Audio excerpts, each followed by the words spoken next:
প্রতিশ্রুতি অনুযায়ী কথা রাখলেন খাদ্য জনসংভরণ দপ্তরের মন্ত্রী সুশান্ত চৌধুরী।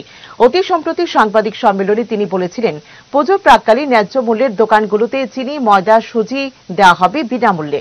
সেই প্রতিশ্রুতি অনুসারে রাজ্যের ন্যায্য মূল্যের দোকানগুলিতে ইতিমধ্যেই শুরু হয়েছে 2 কেজি ময়দা, 1 কেজি চিনি এবং 500 গ্রাম সুজি দেওয়া।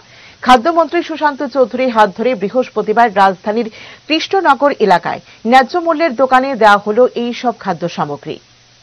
আমরা তো কাউকে বাদ দিয়ে চলতে চাই না।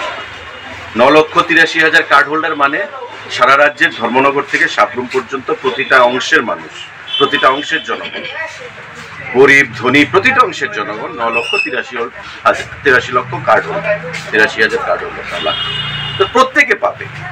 আমাদের সিদ্ধান্ত, আমাদের এই যে বিনামূল্যে প্রদান করা হচ্ছে সেটা প্রত্যেকটা অংশের জনগণের জন্য। আমাদের লক্ষ্য হচ্ছে to reach each and every household. 9,83,000 ration card holder আছেন, তাদের প্রত্যেকের বাড়িতে পৌঁছানো আমাদের লক্ষ্য।